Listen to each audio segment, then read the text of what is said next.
Bueno, finalmente vamos con uno de los temas también más de moda en el examen MIR, que es la disfunción eréctil. Hasta ahora, o hasta hace pocos años, o relativamente pocos años, era un tema del que no se preguntaba absolutamente nada, y cada vez tiende a preguntarse mucho más. ¿Por qué? Pues porque cada vez estos pacientes tienden a acudir más a la consulta, a demandar por esta circunstancia.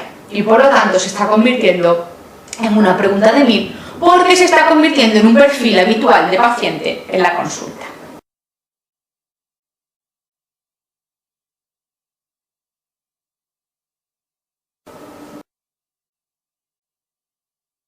Bien, el trastorno endocrino que presenta mayor prevalencia de disfunción eréctil asociada es la diabetes mellitus. La causa es multifactorial. Ya sabéis que existe lo que se llama envejecimiento vascular normal en la población, en pacientes incluso sanos. A eso se asocia la arteriopatía diabética y a eso se asocia la neuropatía diabética. Por lo tanto, un paciente con diabetes mellitus tiene muchísimas papeletas para tener una disfunción eréctil.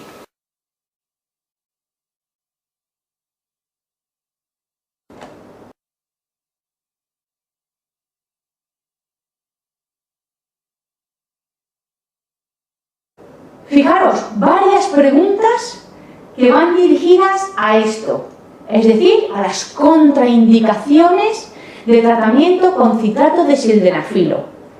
Digo citrato de sildenafilo como puedo decir tadalafilo, valdenafilo, cualquier otro.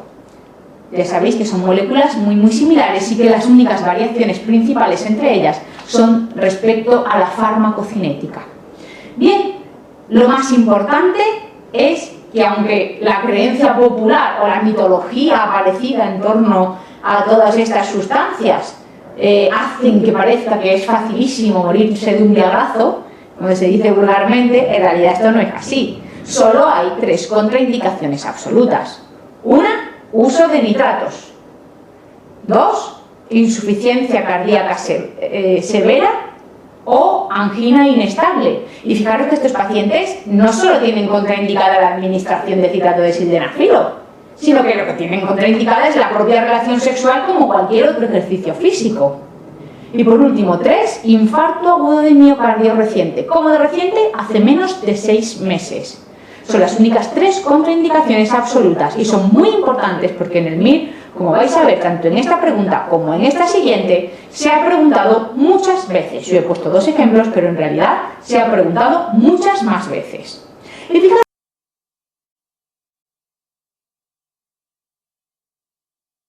en esta otra pregunta, varón de 78 años sexualmente activo. En los años 80 alguien hubiera leído esta primera frase y hubiera saltado la pregunta directamente. Pero hoy, este paciente de 78 años sexualmente activo o con ganas de ser sexualmente activo, acude a la consulta a preguntar por disfunción eréctil. ¿Cuál es el problema de estos pacientes? Fijaros, las expectativas de tratamiento, insisto, por toda la mitología y sabiduría popular que se ha desarrollado alrededor de estas sustancias, son muy altas. Pero es que para que funcione hay que cumplir varios criterios, 2 de los cuales dependen íntimamente del paciente y en muchos casos no van a funcionar. El primero es que hay que tener deseo sexual y muchos de estos pacientes directamente es que ya no tienen libido o no tienen deseo sexual. Además, en la mayoría de casos vienen acompañados por la señora de 76 años sin ninguna ganas de ser sexualmente activa. Y por lo tanto, mientras el señor te va contando, ella va dando pasitos para atrás y cuando ya te hace la pregunta de entonces yo podría tomar, ella te dice, esa señora no va a colaborar mucho. Y la segunda circunstancia fundamental para que esto funcione, además del deseo sexual, es una excitación sexual y unos juegos preliminares mucho mayores de los que serían necesarios para conseguir una erección normal. Por lo tanto, estos pacientes que tienen unas expectativas muy altas, en realidad muchas veces no van a cumplir criterios que hagan que estos fármacos funcionen, aunque ellos sigan queriendo ser sexualmente activos.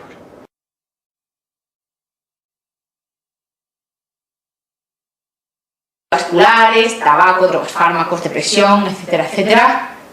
normalmente, en muchos casos, salvo en estos casos que son pacientes añosos con pluripatología, etcétera, incluso en estos también, claro, muchas veces la causa es multifactorial.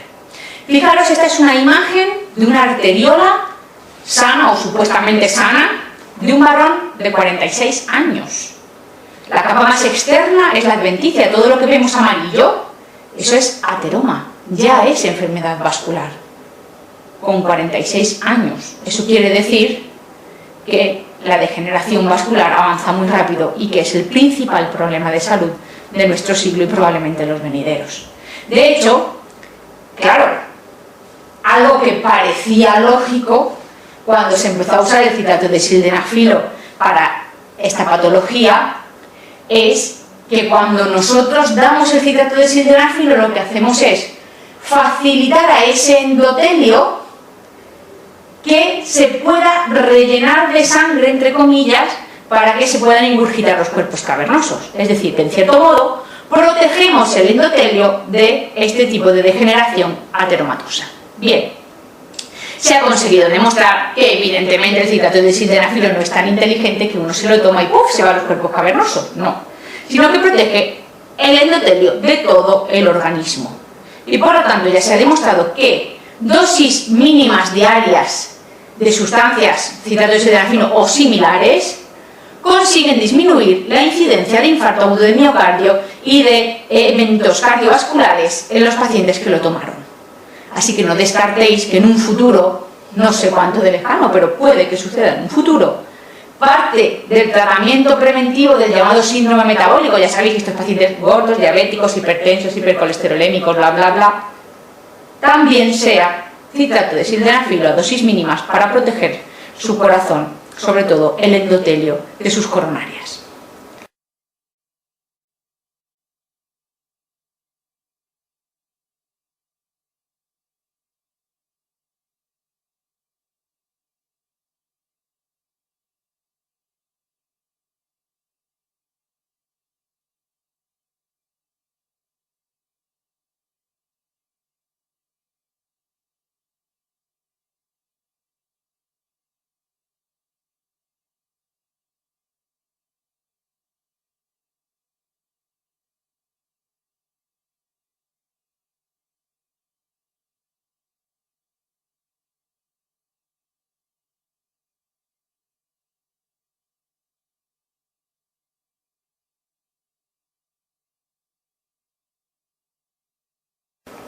Bien, estamos en el tema de disfunción eréctil y evidentemente es lo que vamos a ver su tratamiento. Fijaros, con la aparición del citrato de sildenafilo se ha revolucionado por completo el tratamiento de la disfunción eréctil. ¿Por qué? Porque hasta hace poco lo único que contábamos era con la apomorfina, con resultados no demasiado buenos y muchos efectos secundarios, y sobre todo con la terapia intracavernosa, la prostadilo al prostadilo, o nombre comercial si os suena alguno, el Caberjet. Eso consiste, ya sabéis, en inyección de prostaglandinas intracavernosas. El paciente se tiene que pinchar la cola. Evidentemente, hoy entre tomar una pastilla o pincharse la cola, la gente suele tener claro lo que prefiere hacer. Pero ojo, porque muchos pacientes que estaban con terapia intracavernosa antes de la aparición del citrato de sildenafilo han automatizado este gesto y no han querido probar después el citrato de sildenafilo. Y además es un tratamiento con bastante buenos resultados que la gente está contenta. Pero como digo, o insisto, hoy, primer paso de tratamiento y fundamental, obviamente, el citrato de sildenafilo por vía oral. Por último, la tercera línea de tratamiento, tenemos la cirugía revascularizadora. Cuidado, porque al demostrarse que entre el 60 y el 80% la causa es vascular, si la cirugía revascularizadora nos obliga a demostrar que tenemos un lecho distal permeable, hoy, con esa fisiopatología que sabemos de la disfunción eréctil, ha quedado relegada a muy pocos pacientes. ¿Qué pacientes? Principalmente pacientes jóvenes con malformaciones vasculares, sobre todo con fístulas arteriovenosas, etc. Pero nada más. Y por último, la prótesis de pene. La prótesis de pene consiste en dos cilindros hidráulicos que se colocan sustituyendo los cuerpos cavernosos. Y eso va conectado a dos cosas. La primera, a un reservorio de suero que va intraabdominal. Y la segunda, a un sistema de dispositivo con un botón on-off que se deja en el escroto. Cuando el paciente quiere tener una erección, le da al on, el suero pasa de reservorio abdominal a los falsos cuerpos cavernosos y el paciente tiene una erección. Cuando no quiere tener la erección, le da al off, el suero se vuelve al reservorio abdominal y el paciente deja de tener una erección. Esto no es tan guay como os pueda parecer, porque si pensáis detenidamente, una erección en sí misma no provoca placer alguno. El placer, el erotismo y por lo tanto el orgasmo van por vías diferentes. Por lo tanto, a ese paciente tener esa erección no le supone ningún placer. Y en cambio, si le permite que en momentos de excitación sexual, líbido, deseo, le permita mantener la erección que le ayude a llegar al orgasmo, pero que, insisto, una vez llegado ese momento, no sirve para nada tener esa erección. Puede dar problemas de infecciones, como cuerpo extraño que es, etc. Y además la apariencia, bueno, pues es bastante artificial. Pero bueno, es un tratamiento que ahí está, de tercera línea, para pacientes a los que desgraciadamente no podemos ofrecerle ninguna alternativa útil en los casos de tratamiento anterior.